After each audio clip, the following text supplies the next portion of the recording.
20장은 주제를 말하면 하나님의 말씀을 철저히 행하면 하나님께서도 책임지고 철저히 지켜주신다 하는 얘기입니다. 다시 하나님 말씀을 철저히 행하면 하나님도 책임지시고 철저히 지켜주신다. 창세기 20장의 주제라고 할 수가 있습니다. 하나님이 지켜주셔야 되죠. 하나님이 붙들어 주셔야 됩니다. 어느 목사님이 열차를 타고 가는데 옆 사람이 아주 보니까 힘이 쭉 빠져가지고 금방에 죽을 사람인 것 같아요. 인생에 실패를 하고 사람이 이렇게 성공을 하면 우연히 힘이 생기고 무슨 일이 이렇게 할 때 잘 되면 힘이 생기고 얼굴에 광채도 나고 또 사람들도 그를 알아주고 그래요. 그런데 사람이 실패를 하면 얼굴이 그늘지고 힘이 쭉 빠지고 빛도 없고 또 사람도 알아주지 않고 그랬습니다. 옆에 앉은 사람이 힘이 쭉 빠지고 죽을 사람인 것 같아요. 그래서 전도를 했어요. 여보세요. 하나님 믿으세요. 하나님 믿으시면 하나님이 붙들어 주십니다. 하나님이 붙들어 주셔야 삽니다. 그러니까 여보시오. 그 예술쟁이들은 쓸데없는 소리 하지 마시오. 하나님이 어디 있다고 하나님 뭐 붙들어 준다고 그럽니까? 쓸데없는 소리 하지 말라고 그랬어요. 그러니까 목사님이 만년필을 호주머니에 빼더니 여보세요. 선생님 이 만년필을 지금 이거 흔들리는 열차 바닥에 반듯하게 딱 세울 수 있습니까? 없습니까? 그러니까 이 사람이 그 가는 열차 흔들리는 열차에 어떻게 만년필을 세운단 말이요? 나는 그런 거 못 세웁니다. 그러니까 그러면 보세요. 나는 세울 수 있습니다. 그래서 목사님이 바닥에다가 만년필을 탁 세웠어요. 붙들고 있었어요. 그러니까 넘어져요? 안 넘어져요? 안 넘어지는 거. 이건 당신이 붙들었지 않았습니까? 바로 그겁니다. 만년필 혼자는 쓸 수 없어도 내가 붙들으니까 쓰지 않습니까? 우리 인생의 어려움도 내 힘으로는 쓸 수 없어도 하나님이 이렇게 붙들으면 쓸 수 있는 것입니다. 하나님 믿으세요. 하나님 믿으세요. 하나님이 이렇게 지켜주면 쓸 수 없는 사람도 쓰고 실패할 수밖에 없는 사람도 성공할 수 있고 그럽니다. 근데 하나님이 누구를 이렇게 붙들어 주느냐 하는 것이요. 누구를 하나님한테 매달리면 하나님이 붙들어 주냐. 하나님 나 붙들어 주세요. 붙들어 주세요. 매달리고 막 금식하며 철회하며 기도하면 붙들어 주냐. 어떻게 해야 하나님이 붙들어 주냐 하는 것입니다. 그것은 하나님의 말씀대로 행하고 하나님의 법도대로 살 때 하나님이 지켜주시고 붙들어 주시는 것입니다. 하나님의 말씀은 무시하고 하나님의 법도는 무시하고 자기 욕망대로 살면서 자기 욕심대로 살면서 자기만을 위하여 살면서 하나님 붙들어 주세요. 붙들어 주세요 하면 붙들어 주냐 하는 것이요. 하나님은 그런 분이 아닙니다. 그래서 하나님은 하나님의 말씀대로 행하고 살 때 하나님의 말씀대로 우리가 수고하며 연단받으며 아주 희생을 하며 살 때 그때 그를 하나님이 붙들어 주시고 그를 하나님이 자녀 삼으시는 거예요. 자녀 삼아. 우리는 하나님을 나의 하나님, 나의 자녀, 나의 주여, 나의 하나님 하는데 하나님 말씀대로 살지 않고 하나님 말씀대로 우리가 연단받지 않고 하나님 말씀대로 살기 위하여 내 수고와 땀과 힘을 하나도 안 들인 사람은 하나님을 나의 하나님이라 부를 자격이 없는 것입니다. 알고 보면 우리는 부모와 자식 간에도 왜 아버지라고 합니까? 왜 어머니라고 합니까? 어머니의 피가 내게 있단 말이에요. 피가 있단 말이에요. 피와 살을 우리가 받았단 말이에요.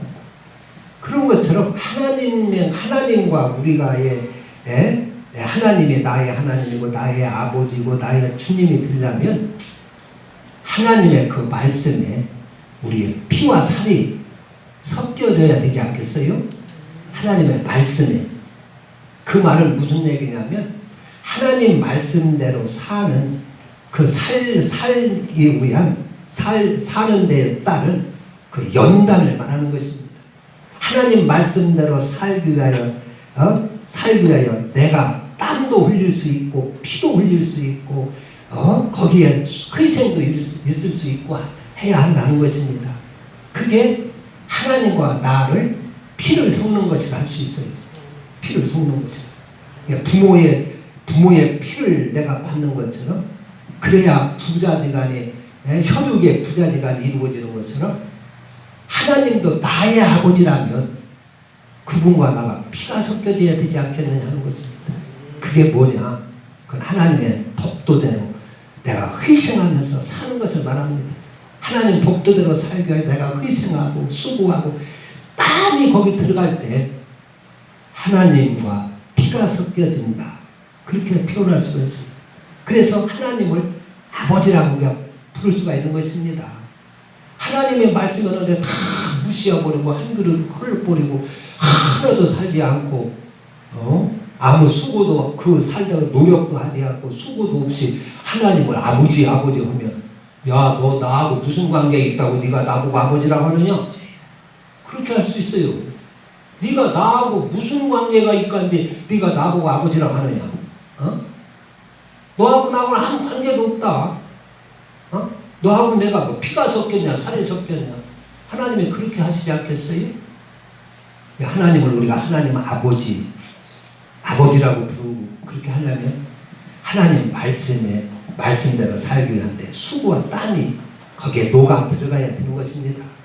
그래야 하나님을 아버지라 부를 수 있고 하나님이 우리를 자녀로도 책임지고 양육하고 보호하실 수가 있는 것이요. 우리는 대부분의 성도들이 하나님 말씀대로 살려고 하지는 않고 그의 뜻대로 행하려고는 하지 않고 아버지 나 도와주세요. 나 사업 좀 도와주세요. 뭐 내 자식 뭐 도와주세요. 나 뭐 살게 해주세요. 그렇게 주로 그런 신앙생활을 해요. 그걸 갖다가 미신적인 신앙생활이라고 그럽니다. 미신이 왜 생깁니까? 하나님께 우리가 구하는 대로 하나님이 다 떡 달라면 떡 주고 돈 달라면 돈 주고 뭐 밥 달라면 밥 주고 하나님이 우리가 달라는 대로 다 준다고 할 것 같으면 무슨 미신이 필요합니까? 우상이 왜 필요합니까? 하나님께 다 구하여 받지. 그런데 하나님께 구하여도 하나님이 주지를 않아요. 왜 안 줘요? 하나님 말씀대로 살지 않으니까 하나님이 안 줘요. 안 준다는 말이에요. 뭐 달라고. 하나님은 하나님의 말씀대로 하나님의 법도대로 하나님의 약속하신 대로 우리가 그렇게 살 때 하나님도 책임지고 우리를 지켜주시고 우리의 기도도 들어주시고 우리의 소원도 들어주는데 그대로는 하지 않고 하나님 나 좀 이거 좀 도와주세요. 이 사업 좀 도와주시고 부자 되게 해주세요. 우리 자식 도와주세요. 우리 자식 뭐 판사 되게 해주시고 대통령 되게 해주시고 하는데 그게 어떻게 보면은요 당연한 것 같지요. 그게 바른 신앙인 것 같지요. 그런데 그렇지를 않아요. 하나님 말씀대로 살고 구해야 되는 것입니다. 구해야. 그런데 그렇게 하나님 말씀대로 살지는 않고 뭐 이렇게 해달라 저렇게 해달라 기도를 하는데 하나님이 그거 안 들어준다는 말이요. 안 들어줘요. 안 들어주니까 그래서 미신이 필요하고 그래서 우상을 섬기게 되는 것입니다. 우상은 그런 조건이 없거든요. 무조건 지성과 감성만 지성과 정성 드리고 빌면 다 들어준다 하는 것이 우상입니다. 그래서 이스라엘 백성들이 다윗 솔로몬 때 하나님을 잘 섬기다가 하나님을 그 성전에 하나님을 섬기지 않고 우상 신당을 세우는 거예요. 우상. 가만히 보니까 애굽이라든가 블레셋이라든가 바벨론이라든가 이런 데는 하나님도 안 믿는데 우상을 섬기는데 나라가 막 큰 탐나라고 말이 힘 강하고 번창한다는 말이에요. 야, 이거 하나님보다 저들의 신기는 아세라 상이 더 힘이 있고, 뭐 바알 신이 더 힘있는가 보구나. 그래가지고 하나님 성전에다가 바알 신을 갖다 놓고 섬기고, 그 우상을 갖다 막 섬긴다는 말이에요. 이스라엘과의 사사기나 쭉 이렇게 보면. 그 왜 그러느냐? 하나님께 구하는데 하나님이 안 들어주니까 그런 거예요. 안 들어주니까. 안 들어주니까 우상 섬기는 사람들 아무런 조건이 없거든. 무조건 가서 섬기면은 다 들어준다고 하거든. 그러니까 하나님보다 그 우상 섬기는 게 나을 것 같으니까 하나님을 한쪽에다 밀려놓고 우상을 섬긴 것이 이스라엘 사람들. 그러니까 하나님은 그냥 무조건 다 우리가 요구하는 대로 들어주시는 분이 아니시다는 것입니다. 아니시다. 하나님이 다 들어줄 것 같으면 우상 필요 없지 않겠어요? 우상을 뭐들어 섬겨요? 하나님 섬기지.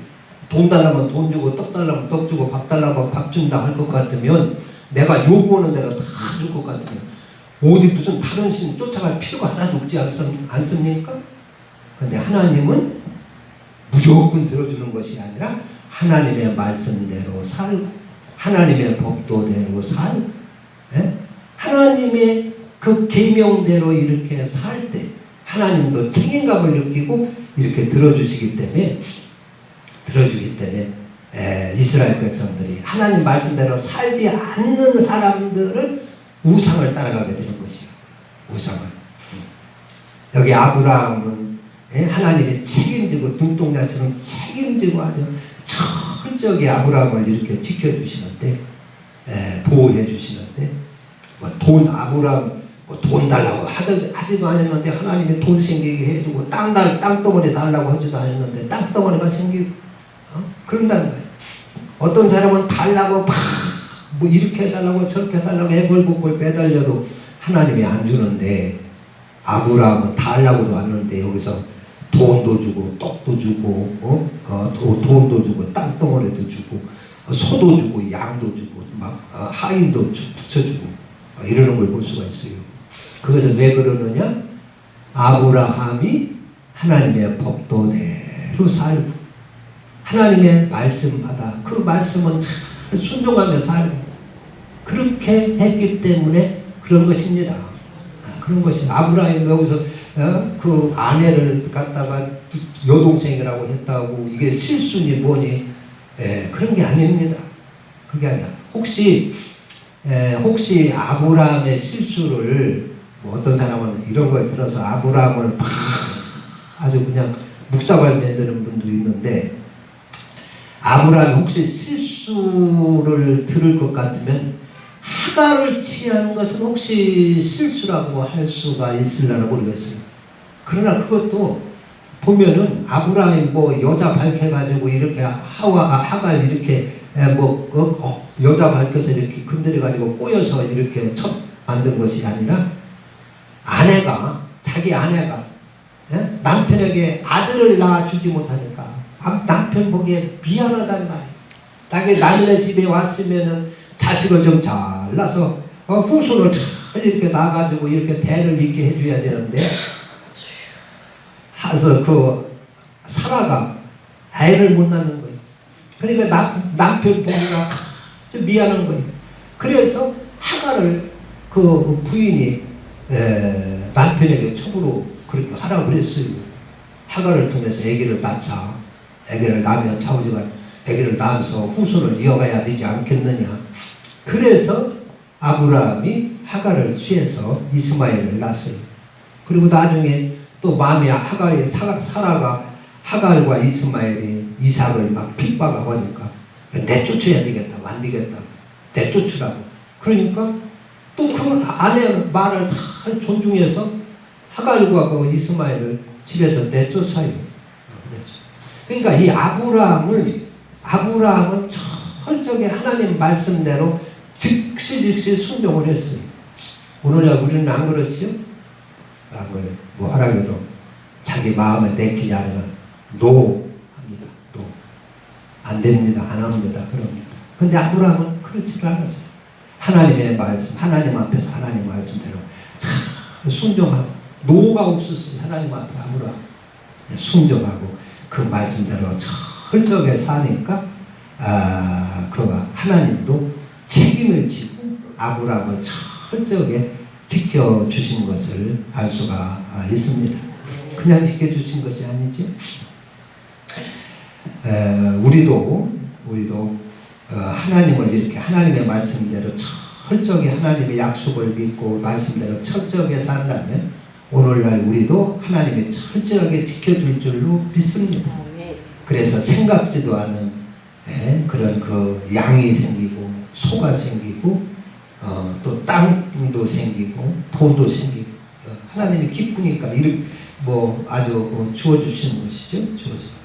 우리 한 사람 한 사람 이렇게 하나님 앞에 말씀대로 철저하게 살 때 하나님이 우리를 지켜주시고 우리 성도들이 이렇게 한국의 대한민국의 이 성도들이 이렇게 아브라함처럼 하나님 말씀을 철저히 받아 살고 그의 법도대로 이렇게 살고 한다면 하나님도 우리나라를 굳건하게 세워줄 줄로 믿습니다. 어떤 나라도 아무리 강한 나라라도 우리 흔들리지 못하도록 우리를 해치지 못하도록 하나님께서 지켜주실 줄로 믿습니다. 그게 성경입니다. 이스라엘 역사가 그렇습니다. 지도자를 통해서 이스라엘 백성들이 하나님의 말씀대로 철저하게 지켜 살고 하나님을 이렇게 의지하고 이렇게 살 때는 어떤 나라도 이스라엘을 넘볼 수가 없었어요. 이스라엘을 건드릴 수가 없었어요. 그러나 그들이 하나님 말씀대로 살지 않고 엉뚱하게 우상이나 갖다 섬기고 이렇게 했을 때 그들은 참으로 부끄럽고 보잘것없는 그런 나라로 바꿔지는 걸 볼 수가 있어요. 그래서 나라가 남쪽 유다와 북이스라엘로 갈리고 그 나라도 그냥 이 나라가 찝쩍거리고 저 나라가 찝쩍거리고 바벨론의 포로가 되고 백성들이 다 포로로 끌려가 숨은 나라 보잘것없는 나라 그런 나라가 되는 것을 볼 수가 있습니다. 여기서 이 롯은 아주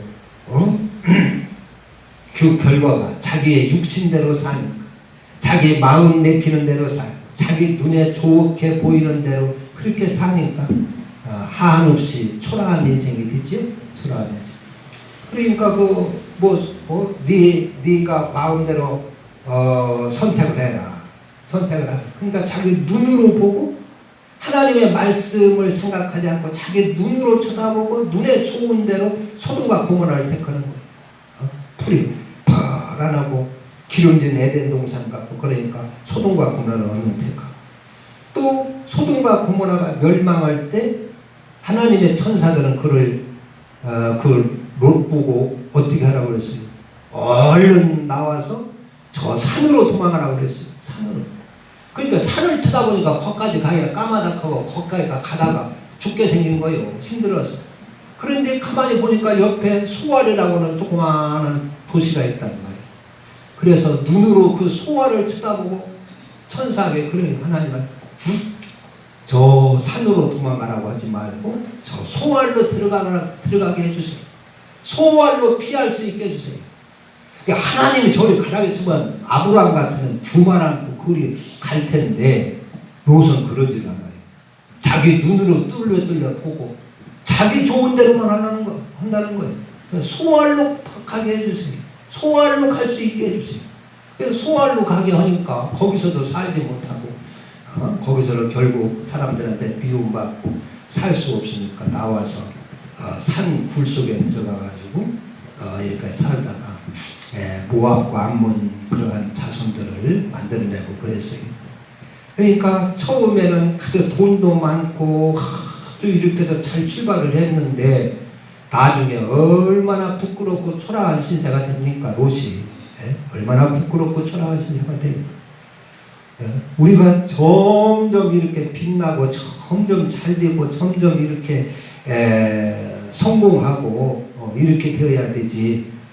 아브라함처럼 점점 잘 되고 점점 빛나고 점점 이렇게 아주 복되어야 되지. 롯처럼 이렇게 초라하고 부끄러운 존재가 되도록 우리는 살아서는 안 될 것입니다.